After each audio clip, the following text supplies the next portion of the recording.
Mirai Sarutobi is a character who has a lot more potential than a lot of Naruto fans realize. She's the daughter of Kurenai, a woman who was touted as being one of the most skilled genjutsu users in the Hidden Leaf Village. She's the daughter of Asuma Sarutobi, a man who was so skilled that the feudal lord made him one of his bodyguards. She's also the granddaughter of the third Hokage, and the fact that Naruto has taken a keen interest in the former student of Shikamaru is pretty telling. When you look at everything that usually goes into selecting a Hokage candidate just by her lineage and who her teacher is, she checks off quite a few things that the feudal lord looks for when considering a Hokage candidate. However, just how strong is she? Did the Boruto anime accurately portray her power during her fight with Boruto and Sarada in episode 38 of the Boruto anime, where, just to be clear, she was clearly holding back? Well, in today's edition of the True Power series, we're going to take an in-depth look at Mirai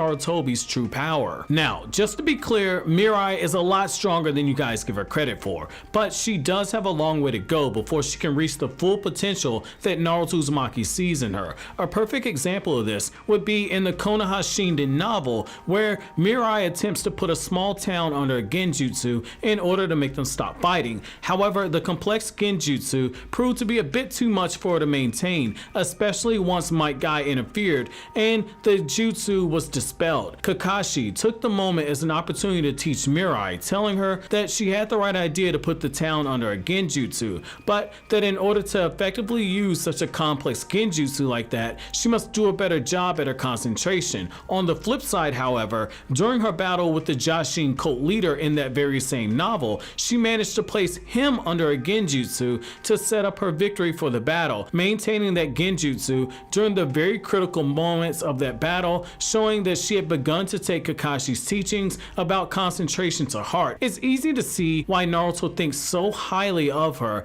enough so that he's made her one of his personal bodyguards, which, despite Naruto being so powerful, it shows that he believes that Mirai has the potential to become a real asset to him should a dire situation ever occur in the future. On top of inheriting her mother's natural aptitude for learning yin release jutsu, Mirai has also gained 2 changes in chakra nature as a chunin. She's naturally skilled with fire release since she's from the Sarutobi clan, but she also has great skill with the wind release jutsu. In fact, after she became a chunin, Shikamaru gave her Asuma's chakra blades so she could use them to hone her wind chakra attacks in battle, but most importantly, so she could be in possession of something that belonged to Asuma. It should be noted that Mirai can also use the flying swallow jutsu, which is the very same jutsu that Asuma uses with his chakra blades to form a small dagger, or to form wind chakra attacks, or to form a small sword of wind chakra, which is strong enough to cut through stone. Outside of being able to use wind chakra when she uses the chakra blades, Mirai also has a very deadly wind style jutsu that deals out a great deal of damage when she uses it in close range. Most importantly,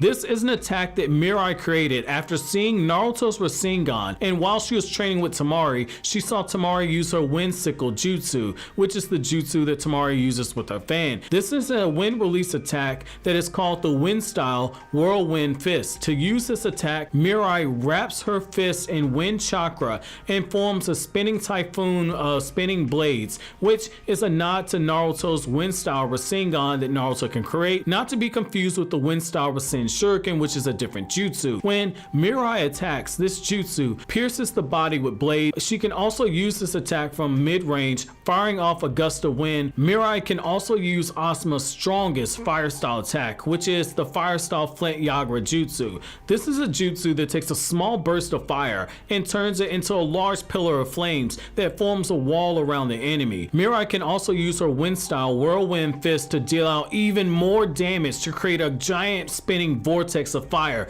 that burns her enemies to ashes. The downside to this attack is that the wind creates so much fire that it spreads around so rapidly that the surrounding area is scorched to ashes. Like we saw in the anime, Mirai can also use the demonic illusion jutsu, which is when she places her target under a genjutsu and vanishes before their very eyes. Mirai then creates a tree that binds her enemy, and she takes advantage of this to attack her helpless opponent. The only thing that's been shown being able to effectively dispel this jutsu is the Sharingan's Eye of Hypnotism being able to consistently break free of this jutsu, which would explain why Kurenai felt so confident that she thought it was a good idea to use Genjutsu on Itachi. Finally, this should show you how well Shikamaru did when he trained Mirai. Mirai prefers using close range attacks, but her technique is so advanced that even with the Sharingan, Sarada felt intimidated by Mirai's battle tactics and taijutsu skill, which is impressive that a suppressed Mirai can hold off the weakest variation of the Sharingan. But to be fair, if Sarada had a fully mastered Sharingan, Mirai's taijutsu would likely fall short if they had a battle. Even Tamari took time out to train Mirai in learning Wind Style Chakra and understanding how to effectively use it in battle, as revealed in the Konoha Shinden novel. While Mirai clearly has some holes in her arsenal and she has a long way to go, the fact that Naruto believes in her and she has people like Shikamaru and Tamari and Kakashi taking time out to train her shows that one day she might very well be the strongest member of the Sarutobi clan, and she could very well be the strongest of Naruto's bodyguards. So that's it for this video today, guys. Let me know what you guys think about Mirai's potential down in the comment section below. But as always, if you like anything I had to say, don't forget to comment, rate, subscribe, share. Thank you so much for watching all the way to the end. Have an incredible day, guys.